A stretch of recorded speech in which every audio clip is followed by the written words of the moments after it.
কিছুক্ষণ আগেই ঘটল এক ভয়ানক মর্মান্তিক বিমান দুর্ঘটনা। জনবসতিপূর্ণ অঞ্চলে ভেঙে পড়ল আস্ত বিমান। ভেঙে গুড়িয়ে গেল বহু দোকান ও বাড়ি। ভয়াবহ এই দুর্ঘটনায় মৃত্যু ও আহত বহু মানুষ।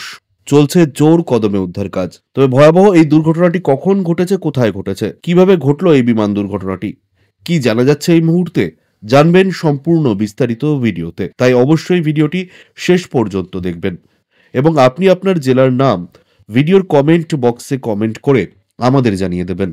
আপনার জেলার নতুন কোনো খবর বেরিয়ে এলে আমরা আপনাকে জানিয়ে দেব।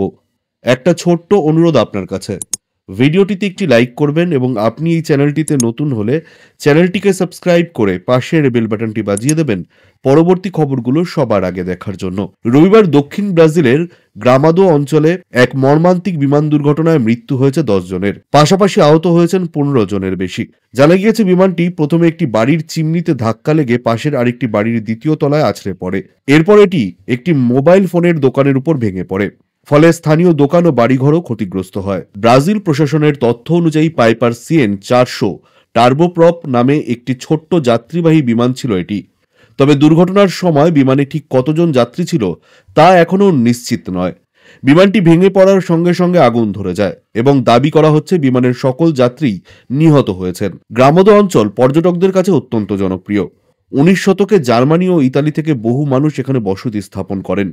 ক্রিসমাসের জাঁকজমকপূর্ণ উদযাপনের জন্য শহরটিতে বর্তমানে প্রচুর পর্যটক জমায়েত হয়েছে। এমন সময়ে এই দুর্ঘটনা শহরে আতঙ্ক তৈরি করেছে। স্থানীয় সংবাদ মাধ্যম সূত্রে জানা যাচ্ছে, দুর্ঘটনাগ্রস্ত বিমানটি ব্রাজিলের শিল্পপতি লুইস ক্লাউডিও গালেয়াজির মালিকানাধীন। তিনি, তার স্ত্রী, 3 কন্যা, পরিবারের অন্যান্য সদস্য ও বন্ধুরা সহ সাও পাওলো থেকে এই বিমানে যাত্রা করেছিলেন। বিমানে গালেয়াজি সংস্থার কয়েকজন আধিকারিকও উপস্থিত ছিলেন। দুর্ঘটনায় তাদের সকলের মৃত্যু হয়েছে বলে ধারণা করা হচ্ছে।